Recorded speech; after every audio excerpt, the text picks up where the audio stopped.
Hello everyone. In this video I'm reacting to a video by Visio titled Lowest Revving Diesel Engines. It was uploaded on the 20th of November 2020. This video sparked my interest because its thumbnail shows a Lance Bulldog and its title implies that it's about diesel engines. So I decided to watch the video and, well, there are so many things wrong with it that I had to make this video you're watching right now to explain how things actually are. In the intro section, Visio makes several claims. He explains that diesel engines produce more torque than petrol-fueled counterparts because of the diesel fuel containing more energy. He says that diesel fuel burns slower, and because of that, he says that the engine speeds of diesel engines are lower. The first claim is not 100% wrong, but I think it's misleading. In internal combustion engines, power is the product of the crankshaft's angular velocity, which depends upon the engine speed, and the engine torque. So an engine with a low engine speed needs to have a high torque output if it's supposed to produce a lot of power. Diesel engines often have low engine speeds, which is why they need to produce more torque. This is most often achieved with huge displacements and large turbochargers. The result is that diesels produce more torque. The fuel has nothing to do with all of this. Diesel fuel and petrol contain about the same amount of energy, which is approximately 42 to 43 megajoules per kilogram.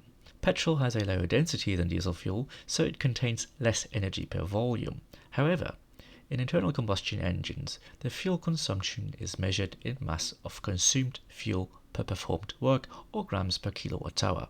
The third claim that diesel fuel burns slower than petrol is just wrong. But things here are very complicated, so I'll simplify them as good as I can. The combustion in internal combustion engines is very complicated, and the fine details are still not 100% understood to this day. So, as a simplification, the Laminar flame velocity model can be used to describe how fast a mixture of air and fuel combusts. This model can be imagined as a glass tube filled with a mixture of air and fuel which is set on fire on one end. The speed at which the flame travels through the glass tube from one end to another is the laminar flame velocity.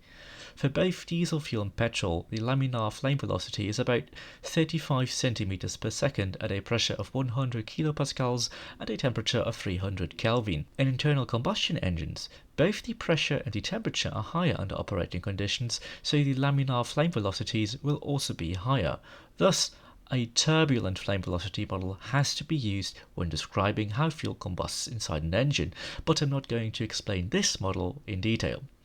Short disclaimer here, higher pressure slightly reduces the flame velocity, but higher temperatures increase it much more than the increase in pressure decreases it.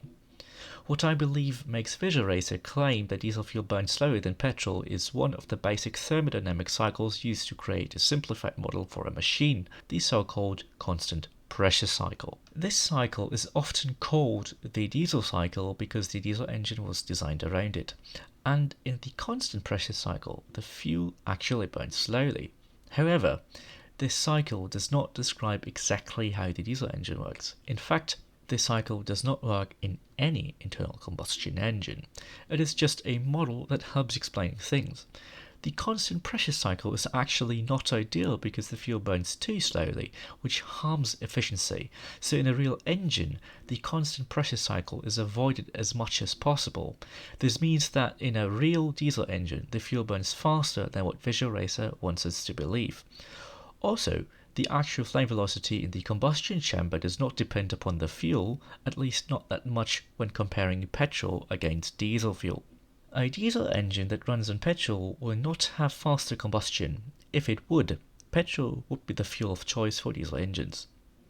The fourth claim is that diesel engines have lower engine speeds, and that is true, but the reason for that is not the fuel.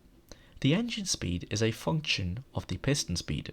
It is piston speed times 30,000 divided by the piston stroke, with piston speed in meters per second, piston stroke in millimeters, and engine speed in per minute. We can easily see that a large stroke and a low piston speed will make a low-speed diesel engine.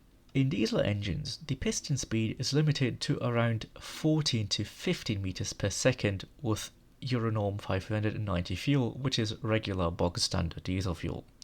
Given the fact that the piston stroke should be somewhat big for good efficiency, this limits the engine speed in a passenger car engine to around 5,000 to maybe 5,500 per minute. However, in industrial diesel engines, reliability and efficiency are very much desired, so piston speeds are low and strokes are even bigger. The problem with big strokes is that they drastically increase the engine dimensions, which is why ultra-large strokes are avoided even in big diesel engines for industrial vehicles. The only engines that can have incredibly large dimensions are two-stroke marine diesel engines. That is because ships are so huge and because efficiency is the most important thing in such a gigantic engine.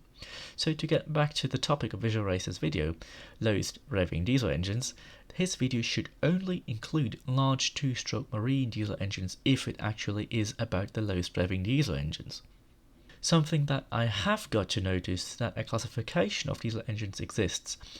There are high-speed, medium-speed and low-speed diesel engines. A low-speed diesel engine is anything with an engine speed below 300 per minute. A medium-speed engine is an engine with a speed in between 300 and 1000 per minute, and a high-speed diesel is an engine with a speed of more than 1000 per minute. The selection of engines that Visio Racer presents in his video is not the best, I'd say, since only 1 out of the 7 engines he presents is a low-speed diesel engine. But let's get to the engine examples. The first engine chosen is the Detroit Diesel 71 cubic inch engine family, which has a typical engine speed of 2100 per minute, which makes it a high-speed diesel. 2100 per minute is even a lot for an engine of its size, and especially a lot for a two-stroke engine. If the video contains other diesel engines, why not use the Mercedes-Benz OM 471 with its engine speed of 1800 per minute as an example? It would fit much better. The V2 diesel engine is Visio Racer's second example, and it has an engine speed of 1800 per minute, which is still not that low. Most V2 diesel engines are naturally aspirated, but turbocharged examples also exist. The Napier Deltic is also not a good example for a low-speed diesel engine. It is a two-stroke engine with a piston speed of almost 13 meters per second, which is a lot for an industrial diesel engine. Given its 7.25-inch piston stroke, which is about 184 millimeters, the engine speed is well beyond 2100 per minute. The fourth engine presented, the EMD 645, is a medium-speed diesel engine with an engine speed of 950 per minute, which is close to what is considered a high-speed diesel. We're getting to the fifth engine. Watch Visio Racer's video closely at 5 minutes and 3 seconds. Note these spark plugs in the cylinder head. The Kelvin K2 might, at first glance, seem like a petrol engine. It took me a while to figure, but it actually is a diesel engine that is only started on petrol, which is why it has spark plugs. The rated engine speed of the Kelvin K2 is 750 per minute, so it is a medium-speed diesel engine. But now we're getting to the point that actually made me want to make this video. The Lance Baldrick engine presented as the sixth engine is definitely not a diesel engine. Although described as a two-stroke diesel engine by many, it uses the Ackroyd operating principle, which is completely different from the diesel principle. In an Ackroyd engine, the fuel is injected into an uncooled chamber in the cylinder head, the so-called vaporizer or hot bulb, hence the name hot bulb engine, sometimes used for the Ackroyd engine. The hot bulb is used as an ignition device that triggers the fuel's combustion. This is why an Ackroyd engine requires heating up the cylinder head with a blowtorch prior to starting. The compression of the Ackroyd engine is way too low to trigger ignition. In a diesel engine, on the other hand, the compression alone is sufficient for triggering ignition, which is why the diesel engine, unlike the Ackroyd engine, is a type of compression ignition engine. The last engine Visio Racer presents finally fits the list of lowest revving diesel engines. The MAN Burmeister Ochwein 6S50MC is a two-stroke marine diesel engine.